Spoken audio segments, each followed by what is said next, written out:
पत्नी किशन यादव के नाम शामिल हैं।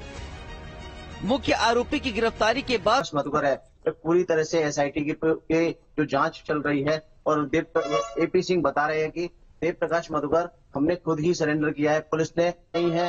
एपी सिंह जो कह रहे हैं कहीं ना कहीं हम गलत नहीं है, और जिस तरह से अगर गिरफ्तार हुए हैं ये देव प्रकाश मधुकर तो बड़ा खुलासा हो सकता है, क्योंकि इसमें एसआईटी भी जांच कर रही है। कम से कम 100 लोगों को हिरासत में भी ले लिया गया, पूछताछ का विषय चल रहा है और आज हाथरस कोर्ट में इनको पेश भी किया जाएगा। लेकिन ये बड़ा मोड़ होगा क्योंकि 122 जाने जा चुकी है। 122 जाने के बाद में पूरी तरह से क्या होगा ये तो समय ही बताएगा, क्योंकि जिस तरह कोर्ट में पेश किया जाएगा, पूछताछ होगी, पूछताछ होने के बाद में किस के नाम खुलेंगे, कौन कौन इसमें शामिल होगा, ये अभी बता रहे कि ये पूरा जांच का विषय है। जी बिल्कुल मयंक, आएंगे आपके पास। हमारे साथ श्याम भी बने हुए मैनपुरी से। श्याम, देखिए आपने बयान सुना होगा एपी सिंह का, साफ तौर पर कहा है उन्होंने कि जो भी आरोपी है, जिन जिन का नाम भी एफआईआर में शामिल है, या यूं कह दे भोले बाबा को लेकर के भी इनडायरेक्टली उन्होंने कहा है कि सभी लॉ अबाइडिंग है, सभी कानून को ध्यान में रखते हुए पूरा सहयोग करेंगे और जांच में भी अपना सहयोग देते हुए नजर आएंगे।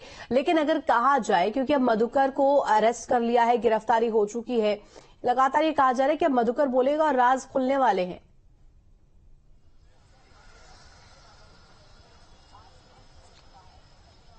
देखिए, मधुकर बोलेगा या कोई दूसरा सेवादार खोलेगा और बाबा के ऊपर कोई शिकंजा कसेगा, उनके बयान के आधार पर इसकी संभावना बेहद कम है। बाबा का इस तरीके का माया जाल है कि तमाम जो उनके सेवादार हैं, तमाम पीड़ित हैं, जो आपने राम रढ़त यादव का नाम लिया, जिसको कि सेवादार को गिरफ्तार किया गया, उसके परिवार पर जब हम पहुंचे तो उसके परिवार के लोग बाबा को कहीं से दोषी नहीं बता रहे। ये वो लोग हैं जो बाबा के नाम पर कुर्बान हो सकते हैं, लेकिन बाबा के ऊपर कोई आंच नहीं आने देंगे, इस तरीके से इनका विश्वास है। तो ऐसे में ये बोलेंगे, इनके बोलने से कोई बाबा के ऊपर प्रभाव पड़ेगा, इसकी संभावना बेहद कम है। ऐसे में जो जांच एजेंसियां हैं, जांच एजेंसियों को तमाम दूसरे माध्यम से सबूत जुटाने होंगे और देखना यह होगा कि वाकई में ये जो घटना हुई है, ये जो हादसा हुआ है, उसके पीछे की वजह क्या है। क्योंकि लगातार जो बाबा का पक्ष है, जो वकील हैं उनके एपी सिंह, उनके जरिए ये नैरेटिव सेट करने का प्रयास किया जा रहा है कि वहां पर कोई किसी तरीके की लापरवाही नहीं हुई, बल्कि कोई असामाजिक तत्व वहां पर पहुंचे और बाबा को बदनाम करना चाहते थे। उन्होंने इस तरीके के हालात पैदा हुए कि वहां पर भगदड़ पैदा हो गई। तो एक पूरी व्यवस्था बनाने का प्रयास किया जा रहा है कि जिसमें सभी लोग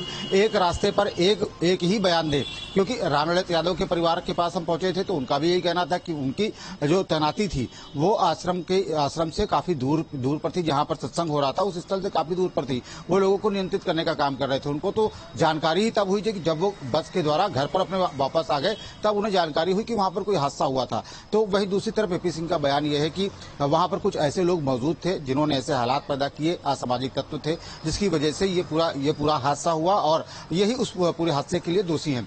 तो ये जो नैरेटिव बाबा की तरफ से अब सेट करने का प्रयास कर दिया गया है। सवाल भी खड़ा होता है क्योंकि अब लगातार देखिए जांच जारी है, इस पूरे मामले को लेकर के पड़ताल की जा रही है। लेकिन अगर कहा जाए सबसे महत्वपूर्ण कड़ी बाबा है और बाबा फिलहाल कहाँ है किसी को कोई खबर नहीं है। लेकिन अगर कहा जाए जिस तरीके से बयान लगातार एपी सिंह दे रहे हैं, उन्होंने कहा कि पूरा सहयोग किया जाएगा उत्तर प्रदेश पुलिस का, एसटीएफ का और तमाम जो जांच एजेंसियां हैं उनका। इससे क्या संदेश देने की कोशिश कर रहे हैं, क्या यहां पर प्रयास है? क्योंकि देखिए मधुकर की गिरफ्तारी हुई है, इसमें भी कहा है कि सरेंडर खुद किया है, पुलिस की कोई कार्यशैली पर यहां पर गुड वर्क नहीं है पुलिस का यहां पे।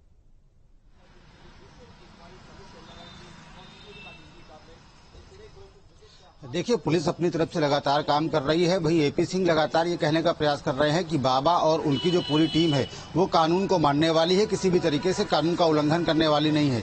मधुकर की गिरफ्तारी करा करके, मधुकर का सरेंडर करा करके उन्होंने इस बात को साबित करने का भी प्रयास किया कि जब मधुकर का इलाज हो गया, मधुकर को आराम मिल गया, उसने अपने परिजनों के अंतिम संस्कार को सुनिश्चित कर लिया और उसके बाद वो खुद ही पुलिस के सामने आया है, उसने खुद सरेंडर किया है। वहीं दूसरी तरफ तमाम अन्य लोगों की गिरफ्तारी हुई। आपको बता दें कि जिन लोगों की गिरफ्तारी हुई है, इसके अलावा भी तमाम सेवादारों को पुलिस ने हिरासत में ले रखा है, उससे भी पूछताछ की जा रही है। क्योंकि बाबा का जो मैनपुरी का जो आश्रम है उसके आसपास तमाम गांव हैं जहां पर उनके न केवल फॉलोअर निश्चित श्याम, और अब जो अन्य जो सेवादार है जो कि अलग अलग जगहों से जुड़े हुए हैं और खास तौर पर हाथरस हादसा जो हुआ है उसमें जिम्मेदारी जिन जिन की बनती है, कैसे कैसे उन पर शिकंजा कसा जाएगा, तो देखने वाली बात रहेगी। बहुत शुक्रिया आपका तमाम जानकारी के लिए श्याम, और आपका भी मयंक। तमाम